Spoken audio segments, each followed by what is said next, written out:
India that is a Bharat, इसी तरह indigenous people that is a Adivasi. मैं इस मंच से खुला चैलेंज करता हूं, एक नेता का मैंने भाषण सुना था जयपाल सिंह मुंडा के लिए, वो वही विचारधारा के लोग हैं जिन्होंने रास्तापाल में कालीबाई कलासुआ, नानाबाई सेंगाबाई पे गोलियां चलाने का काम किया था। राजस्थान के मुख्यमंत्री जी ने आदिवासी दिवस का ट्वीट किया और 20 मिनट बाद जब नागपुर से फोन आया और फोन आने के बाद 20 मिनट बाद राजस्थान के मुख्यमंत्री जी ने वो ट्वीट हटा लिया। विश्व आदिवासी दिवस, international day, word of indigenous people, हमारे लिए एक गौरव की बात है कि विश्व आदिवासी दिवस इस धरती पे जितने भी देश हैं, इन देशों का, उन महाद्वीपों का जो मूल मालिक है, इनके संरक्षण के लिए, उनकी संस्कृति के संरक्षण के लिए, इनके अधिकारों की रक्षा के लिए, इनकी पहचान को जिंदा रखने के लिए संयुक्त राष्ट्र संघ, जो पूरे विश्व के 193 देशों का एक संघ बना हुआ है, और ये 193 देशों का जो संगठन है संयुक्त राष्ट्र संघ, यूएन, उन्होंने 1994 में विश्व आदिवासी दिवस के लिए पूरे विश्व में मनाने हेतु इस दिवस की घोषणा की। आप सबकी मेहरबानी की वजह से, डूंगरपुर बांसवाड़ा की जनता की मेहरबानी की वजह से, आप सबके सहयोग की वजह से मुझे सांसद बन के दिल्ली में जाने का अवसर मिला और मैंने प्रयास किया कि संविधान के अंदर आदिवासी समुदाय के लिए क्या क्या अधिकार हैं। संविधान के बाद जब 1952 से लगा के 2024 तक भारत की संसद के अंदर आदिवासी अधिकारों को लेके जितने एमपी एमएलए गए, विधानसभा में एमएलए गए, सांसद बन के गए सांसद में, तो हमने प्रयास किया कि इन लोगों ने क्या किया, अब तक क्या किया है। एक बात को लेके कंफ्यूज था, कुछ लोग कहते हैं कि संविधान में आदिवासी शब्द नहीं है, इस बात को गौर से सुनना। कुछ लोग कहते हैं कि संविधान में आदिवासी शब्द नहीं है, संविधान के अंदर शेड्यूल ट्राइब, जनजाति शब्द का संकलन है। तो हमने प्रयास किया कि आदिवासी शब्द कहां से खत्म किया गया, तो संविधान की डिबेट पड़ी और संविधान की डिबेट में जयपाल सिंह मुंडा ने जो बात रखी उसको मैं अगली कड़ी में रखूंगा। मैं मेरी बात को शुरू करने से पहले उस किस्से को याद करना चाहूंगा कि संयुक्त राष्ट्र संघ जेनेवा में पहुंचा, पूरे विश्व के 193 देशों के सदस्य, सोशल एक्टिविस्ट आए हुए थे, सभी अपने अपने देश की बात कर रहे थे, और जो एम्बेसी वाले, जो भारत सरकार की तरफ से डेप्यूट होते हैं, मेरे सामने एक अधिकारी भारत की तरफ से आया और उन्होंने रखा बात। उन्होंने 1982 से लगा के 2024 तक विश्व स्तर पर आदिवासी समाज की, भारत के आदिवासियों की पहचान क्या रखी, उसके बारे में बात रखी। साथियों, मुझे गर्व हो रहा था कि मैं भारत के 14 से 15 करोड़ आदिवासियों का प्रतिनिधित्व करने यूएन में गया हुआ था, और मुझे उस समय तकलीफ हुई कि जो राजनीतिक राष्ट्रीय पार्टियां भारत देश के अंदर 14 से 15 करोड़ आदिवासियों को वोट बैंक मात्र समझ के रखती है, इनकी पार्टियों में आदिवासी विंग बनी हुई है, आदिवासी नाम से उनके संगठन बना दिए हैं और आदिवासी समुदाय को वोट बैंक के रूप में यूज करते हैं। लेकिन यही पार्टियों का प्रतिनिधित्व जब इनकी केंद्र में सरकार होती है और जब भारत की तरफ से वो विश्व पटल पे बात रखते हैं, तो वो क्या कहते हैं कि भारत में कोई आदिवासी समुदाय स्पेशल नहीं रहता है।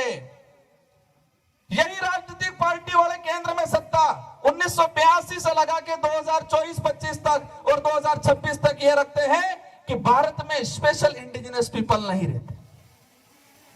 तो मुझे उस समय तकलीफ हुई कि ये राजनीतिक पार्टी आदिवासी समाज के नाम से आदिवासी संगठन बना के, उनकी पार्टियों में विंगे बना के बड़े बड़े कार्यक्रम करके आदिवासी समाज का वोट लेती है, मिसयूज करती है, लेकिन अंतरराष्ट्रीय स्तर पे आदिवासियों की पहचान को खत्म करने का काम किया गया इन लोगों ने।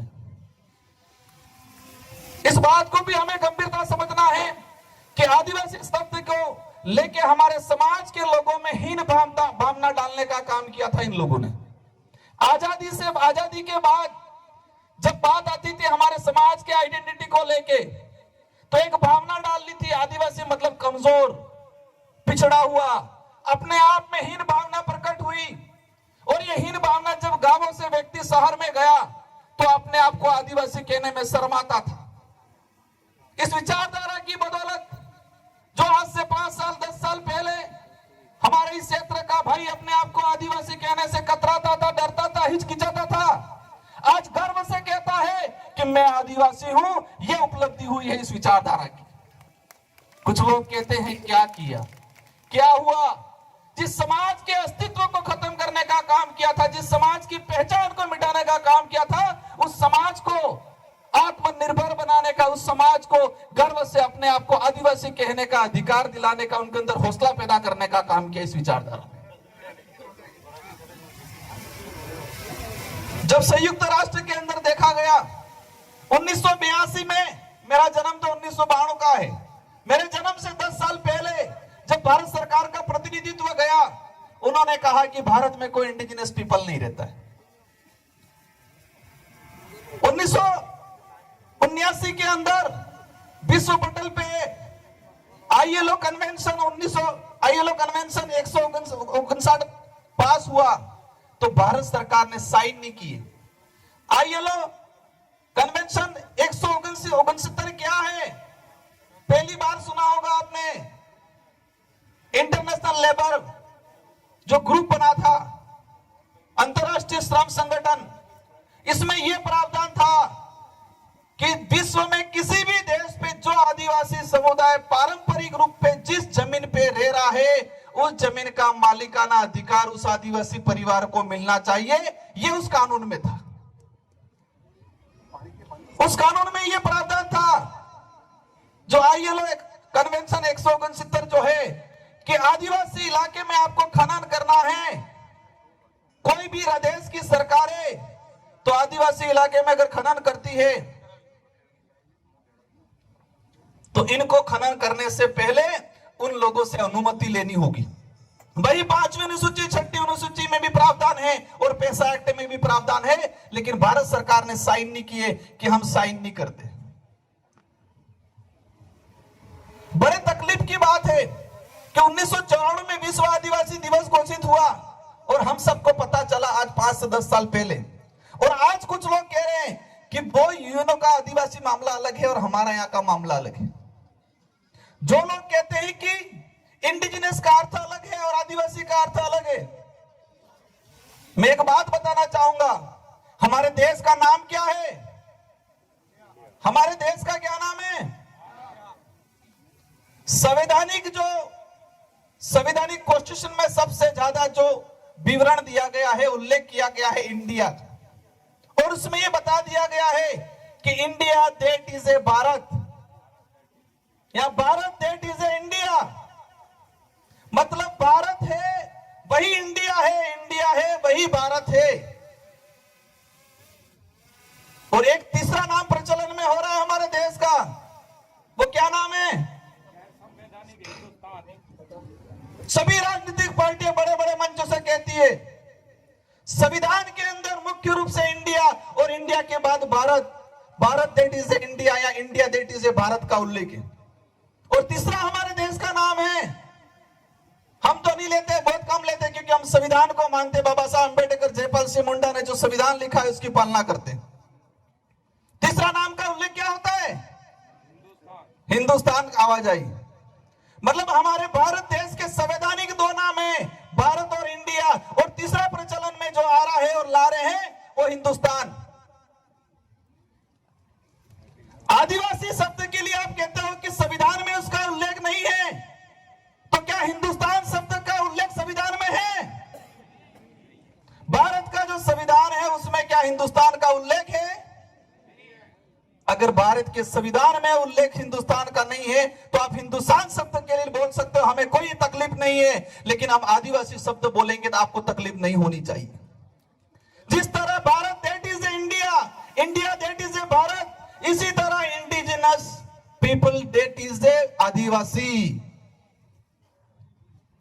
आदिवासी that is A scheduled tribe, scheduled tribe that is a India, indigenous people. यही सच्चाई है और इस आदिवासी शब्द को खत्म करने का काम किया है। वो खत्म करने का काम इसलिए कर रहे हैं कि गर्व से कोई व्यक्ति ये नहीं कहे कि मैं आदू आदना धनी मूल दूरना धनी, ये नहीं कहे। आज जिस तरह से कुछ लोग लिख रहे हैं, पिछली बार देखा होगा कि राजस्थान के मुख्यमंत्री जी ने आदिवासी दिवस का ट्वीट किया और 20 मिनट बाद जब नागपुर से फोन आया और फोन आने के बाद 20 मिनट बाद राजस्थान के मुख्यमंत्री जी ने वो ट्वीट हटा लिया और यहां आ रहे कहते हैं आदिवासी भाइयों हम आपका कल्याण करेंगे। आदिवासी इतना अब ना समझ नहीं रहा है, इतना भोला भी नहीं रहा है। और एक चीज देखिए कि आदिवासी समाज का जो व्यवहार है, सीधापन, भोलापन, हर किसी पे विश्वास करने का, उस विश्वास का, इस भोलापन का इन लोगों ने फायदा उठाया है आज तक। लेकिन हमें सावधान रहना पड़ेगा कि जो जितना मीठा बोलता है जरूरी नहीं है कि वो मिठाई हो। आज जिस तरह से जयपाल सिंह मुंडा के लिए कुछ लोग बोलते हैं,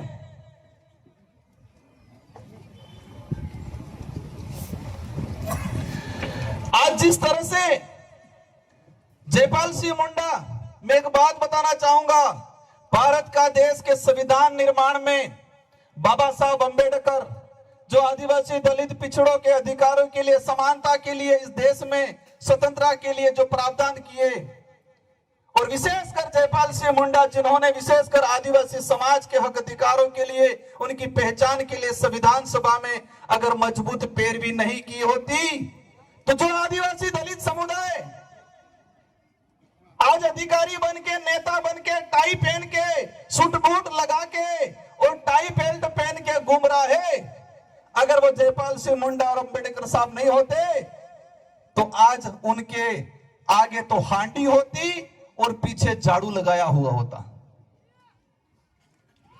संविधान की सभा में जयपाल सिंह मुंडा आदिवासियों की मजबूत पैरवी करने वाले और बाबा साहब अंबेडकर इस देश के आदिवासी दलितों की मजबूत पैरवी करने वाले नहीं होते तो जो आज आदिवासी समाज का प्रमाण पत्र बना के जो नेता विधानसभा संसद में जा रहा है, जो आदिवासी समाज का प्रमाण पत्र लगा के कर्मचारी अधिकारी बन के ऑफिसों में जा रहा है और सूट बूट टाई लगा रहा है, अगर ये दो व्यक्ति नहीं होते तो शायद हमारे आगे हांडी होती और पीछे झाड़ू होता। क्योंकि आदिवासी दलितों को इस देश में पढ़ने का अधिकार हजारों सालों से नहीं था, इस संविधान ने हमें दिया है। और आज जयपाल सिंह मुंडा के लिए कहते हैं कि जयपाल सिंह मुंडा तो ऐसे ही था, संविधान में बकवास करता था, राजेंद्र प्रसाद जी ने बोला था। मैं इस मंच से खुला चैलेंज करता हूं, एक नेता का मैंने भाषण सुना था जयपाल सिंह मुंडा के लिए और संविधान की अधिकतर पूरी डिबेट हमने पढ़ी कि कहीं पर भी राजेंद्र प्रसाद जी ने यह नहीं कहा था जयपाल सिंह मुंडा को कि आप बकवास करते हो। यह जरूर देखा और मैं उनको धन्यवाद देना चाहता हूं कि तुम्हारी वजह से मुझे संविधान की डिबेट पढ़ी और जयपाल सिंह मुंडा ने आदिवासियों के अस्तित्व के लिए, उसकी आइडेंटिटी के लिए, उनके अधिकारों के लिए कितना लड़ा पड़ा वो मैं समझा। और जयपाल सिंह मुंडा के लिए मेरे मन में जो भाव थे उससे और बढ़ गए, मेरे मन में जो इज्जत थी वो और बढ़ गई। एक बात जयपाल सिंह मुंडा ने संविधान में कहा था, संविधान की सभा में कुछ सदस्यों ने आदिवासी समाज को अल्पसंख्यक में गिनने का प्रावधान दिया, मतलब चर्चा की थी कि आदिवासी समाज को अल्पसंख्यक में गिनो। तो जयपाल सिंह मुंडा ने कहा था कि आदिवासी समाज को दया के रूप में अल्पसंख्यक गरीब में चिन्हित करने की भूल मत करना। आदिवासी समुदाय इस देश का मूल मालिक है, प्रथम नागरिक है, यह जयपाल सिंह मुंडा ने कहा था।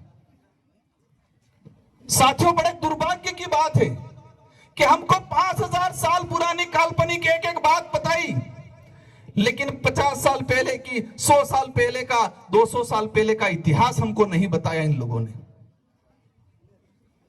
ये जो लड़ाई है हमारे अस्तित्व को बचाने की, उसको हमें लड़ना है। और जयपाल सिंह मुंडा ने एक बात बोली थी, लोकतंत्र की जब बात आती है कि हमें लोकतंत्र से, आदिवासियों को लोकतंत्र सिखाने की जरूरत नहीं है। आदिवासी हजारों सालों से लोकतांत्रिक व्यवस्था को जीते आ रहा है और दुनिया और आप सबको आदिवासियों से लोकतंत्र सीखने की जरूरत है।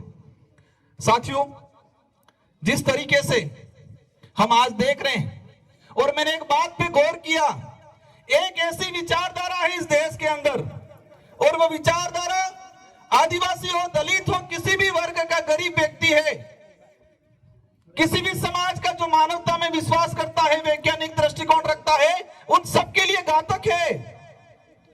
और आप भी गौर करना कि एक वो विचारधारा है जिस विचारधारा ने अंग्रेजों का साथ दिया था, आजादी का विरोध किया था, तिरंगा झंडे को जलाने का काम किया था, संविधान को जलाने का काम किया था।